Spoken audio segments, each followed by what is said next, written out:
Puji Tuhan, haleluya. Kita berjumpa lagi dalam acara Kristologi Sedap. Doktrin Kristus yang diramu secara sedap. Sederhana, mendasar, alkitabiah, dan praktis.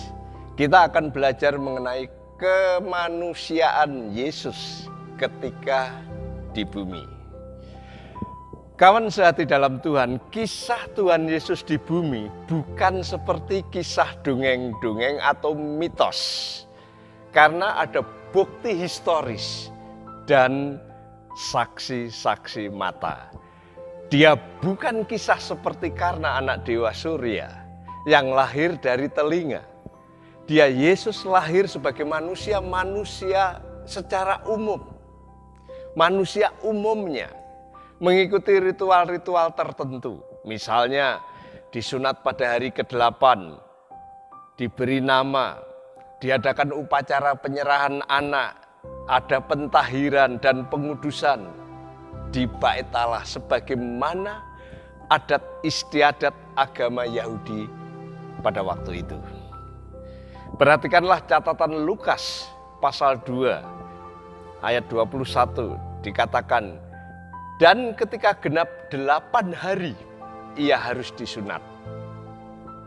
Ia diberi nama Yesus, yaitu nama yang disebut oleh malaikat sebelum ia dikandung ibunya. Ayat selanjutnya dikatakan, dan ketika genap waktu pentahiran menurut hukum Taurat Musa, mereka membawa dia ke Yerusalem untuk menyerahkan anaknya kepada Tuhan. Seperti ada tertulis dalam hukum Tuhan, semua anak laki-laki sulung harus dikuduskan bagi Allah. Dan untuk mempersembahkan korban menurut apa yang difirmankan dalam hukum Tuhan, yaitu sepasang burung tekukur dan 2 ekor anak burung merpati. Kawan sehati dalam Tuhan, keempat Injil menceritakan kisah Yesus yang nyata. Mereka adalah saksi mata, atau menulis dari saksi mata, dan tentunya dalam bimbingan Roh Tuhan, sehingga segala tulisannya benar tanpa salah. Yesus memiliki tubuh insani seperti kita, karena melalui proses kelahiran sebagaimana manusia umumnya, tentunya dia menjadi bayi, bertumbuh remaja, besar, dan kemudian dewasa. Dia dapat dilihat, dia dapat dijamah, dan dia bisa didengar ketika bicara. Orang lain bisa menangkap dan berkomunikasi dengan dia. Karena dia betul-betul menjadi manusia yang konkret, bukan mitos, bukan dongeng, bukan fiksi, bukan ilusi. Dia benar-benar jadi manusia, tinggal di tengah-tengah manusia. Yohanes sebagai murid langsung dari Yesus bersaksi dalam suratnya 1 Yohanes pasal 1 ayat 1 dikatakan, apa yang telah ada sejak semula, yang telah kami dengar, dan yang telah kami lihat dengan mata kami, yang telah kami saksikan dan telah kami raba dengan tangan kami tentang firman hidup, itulah yang kami tuliskan kepada kamu. Hidup itu telah dinyatakan, ayat 2. Dan kami telah melihatnya. Dan sekarang kami bersaksi dan memberitakan kepada kamu tentang hidup yang kekal, yang ada bersama-sama dengan Bapa dan yang telah dinyatakan kepada kami. Melalui siapa? Melalui Tuhan Yesus Kristus. Ayat 3 dikatakan, apa yang telah kami lihat dan yang telah kami dengar. Dilihat dan didengar. Kami beritakan kepada kamu. Juga kamu pun beroleh persekutuan dengan kami, dan persekutuan kami adalah persekutuan dengan Bapa dan anaknya, Yesus Kristus. Dan semuanya ini kami tuliskan kepada kamu, ini maksudnya, supaya sukacita kami menjadi sempurna. Jadi Tuhan Yesus ketika jadi manusia, benar-benar manusia yang bisa dengar omongannya, yang bisa diraba tubuhnya, jasadnya, bahkan yang bisa makan bersama-sama dengan orang-orang di sekitarnya. Dia manusia, betul-betul manusia seperti saudara dan saya. Ia memiliki jiwa dan roh manusia.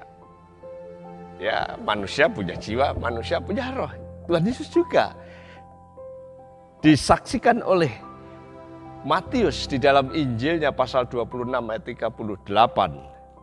Dikatakan, lalu katanya kepada mereka, hatiku sedih, seperti mau mati rasanya. Tinggallah di sini dan berjaga-jagalah dengan aku. Nah, ini sebuah kesedihan. Kenapa? Karena akan menghadapi maut yang begitu mengerikan. Kisah salib itu. Jadi ini manusia yang wajar, ada kesedihan. Ia memiliki keterbatasan seperti manusia. Yesus pernah haus, Yesus pernah lapar, Yesus pernah lelah. Dan karena lelah dia perlu tidur dan istirahat. Dia sedih, dia dicobai seperti kita. Hanya saja Yesus tidak jatuh. Dia suci dan benar adanya.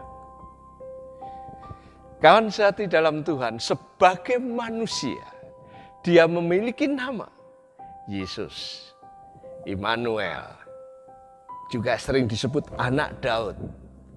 Dia juga mengalami mati dan dikuburkan. Sekali lagi, dia menjadi manusia seperti kita. Hanya saja dia tidak berdosa. Kalau kita berdosa, kita semua berdosa. Tapi Yesus ketika menjadi manusia, seperti kita semuanya ada keterbatasan. Tapi dia tidak berdosa. Kawan sehati dalam Tuhan, kalau Yesus manusia sejati, seperti Adam kala dicipta pertama. Pertanyaan sering muncul, bisakah Yesus itu berbuat dosa? Asumsi itu muncul, manusia pertama Adam adalah manusia sejati yang kala itu juga suci adanya. Dia bisa dicobai dan akhirnya berdosa, sehingga kita semua berdosa. Tapi persoalannya, Yesus bukan hanya manusia sejati, tetapi dia juga Allah sejati. Manusia bisa dicobai dan berdosa, tetapi Allah tidak bisa dicobai dan tidak bisa berdosa. Karena Yesus adalah manusia dan sekaligus Allah yang sejati, maka kesimpulan yang paling wajar, dia bisa dicobai seperti saudara dan saya, tapi dia tidak bisa berdosa. Itu sebabnya dia bisa menjadi imam besar agung. Dia bisa merasakan semua pergumulan hidup manusia seperti saudara dan saya. Kenapa? Karena dia pernah menjadi manusia dan tinggal di dunia seperti saudara dan saya. Tapi lebih daripada itu, dia bisa memberi solusi setiap masalah karena dia Allah sejati. Puji Tuhan, haleluya. Yesus Allah manusia sejati. Dialah satu-satunya yang kita butuhkan dalam hidup sebagai manusia. Sebagai anak Tuhan, supaya kita hidup sukses dan mempermuliakan Dia, mesti selalu berhubungan dengan Dia sebagai manusia sekaligus Allah sejati. Dialah juru selamat dalam hidup kita. Dalam segala aspek, bukan hanya juru selamat dari dosa dan kematian. Dia juru selamat dalam kehidupan kita yang terpuruk secara ekonomi, secara sosial, secara kesehatan, maupun usia kita. Dia selalu dan selalu menjadi juru selamat kita. Percayalah kepada Yesus, Allah manusia sejati. Setialah kepadanya, abdikan seluruh kehidupanmu. Maka kehidupan di dunia ini tidak hanya untuk mati, tapi hidup yang berarti, bernilai abadi, dan diberkati. Mari kita berdoa. Terima kasih Tuhan Yesus.